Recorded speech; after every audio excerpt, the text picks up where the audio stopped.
Well, thank you, everyone. It's such an honor to be here and a privilege to be able to speak again as to the state of the city and our community.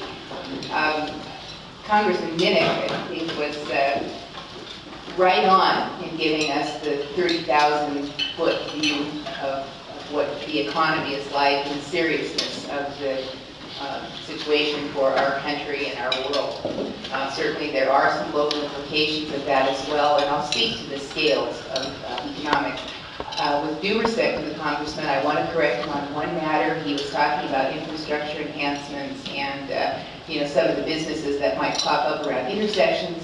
We do not have a 7-Eleven, but he highlighted McDonald's and then said, or maybe something of higher class. In Moscow, in fact, our McDonald's are very high class here. I must say, they set records and win awards for their landscaping, for their community mindedness, and so we think they're pretty high class. So thanks for mentioning them, though. I think they'll be pleased to hear it.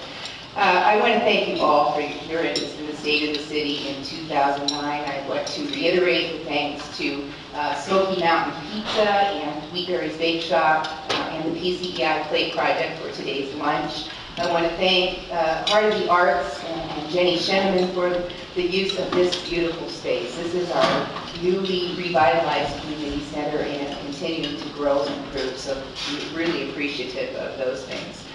The annual report, as you know, is a retrospective of the year just passed and a prospective of what we might anticipate in 2009. And fitting Moscow's multifaceted identity, I'm going to be talking about a variety of categories today, including growth, the economy, citizen input, the arts, infrastructure, and transportation, and sustainability. And we expect to have time at the end of my prepared remarks for some questions and answers as well.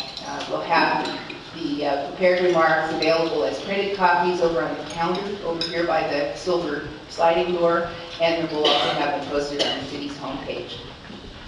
As I was preparing the remarks for today, I was reminded of my first serious adventure, first serious effort at distance running. It was a Coeur d'Alene marathon, and that's promoted as 26.2 beautiful miles. Well, until that day, I furthest I could run 16 miles. And there were some people who questioned whether I could do it, but I knew I could. I was prepared. I had scoped out the course. I was well trained, with the exception of that mileage underfoot, and I had a positive outlook. And I think that's the biggest motivator right there, and that's something that you'll hear me commenting on several times in the course of my remarks today. I familiarized myself with the course, and I joined up with a group of these fun-loving ultra-distance runners. These are the people who run 50 miles at a time just for fun, just for training.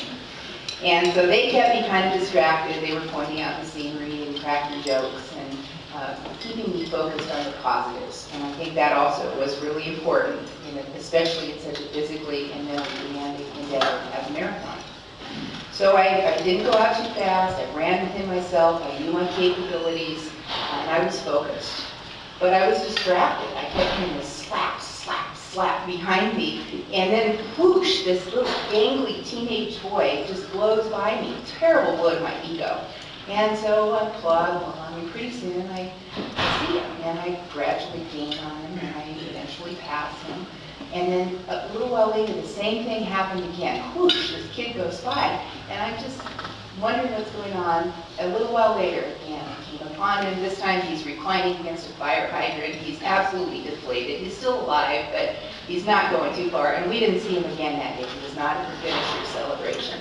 And so as I was preparing these remarks, I was thinking about Aesop's fables and the tortoise and the hare story. And I think that adage, slow and steady wins the race, is absolutely applicable to our city of Moscow.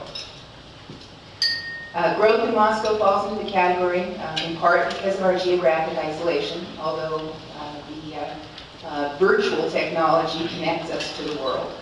Our population has grown modestly at 1 to 2% per year. In the year 2000, the population was about 21,000, and in 2008, it was estimated at just over 24,000. The risk of rapid change associated with rash decision-making or undue influence by special interests is diminished because Moscow's informed and impassioned public expects to be involved. I think you heard the Congressman allude to that back. We have smart people who care a lot about this place. So taking sufficient time up front reduces the time and the cost spent later to resolve problems. One example is our comprehensive plan revision. That thing started in early 2007, started in earnest anyway, and is not expected to be ratified until sometime in mid-2009. That document is going to be the roadmap for development that fits our community's collective vision. So it makes sense that we invest the time now to do it well. A unified zoning code will make land use processes more predictable and efficient and fair, and the results more likely to complement Moscow's treasured sense of place. As a compact city, surprisingly diverse for its size, there are lots of opportunities to strengthen our sense of community at events like the Farmers Market, the Jazz Festival, Community Walk, the Renaissance Fair, the Historical Society's Ice Cream Social, Art Walk, and Rendezvous in the Park. Moscowans are renowned for stopping whatever we're doing to provide assistance to strangers. I think some of you may remember the slogan, "City with a Smile," for our centennial celebration. So for the most part, engaging in things that give meaning to our lives has taken precedence over rushing past them. We have taken the slower, careful approach of distance runners. So too has it been with the local economy. A consultant for our Economic Development Strategic Plan observed that Moscow has remained relatively stable without the boom and bust cycles that have upended so many other places around our country.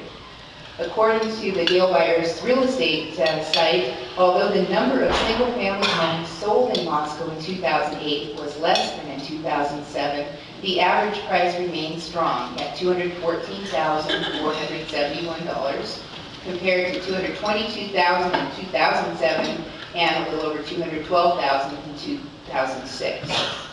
The average number of days on the market was 136, with a median of 97 days. Can we improve? Certainly.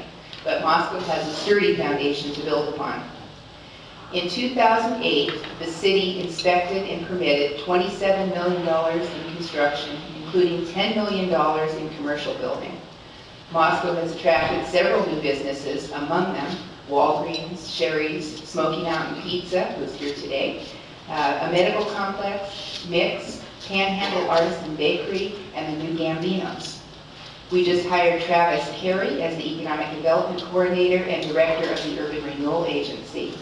Travis is here today too. He is smart, he's energetic, he's optimistic, and his skills are ideally suited to shaping the concepts and standards for the visionary Legacy Crossing Urban Renewal District.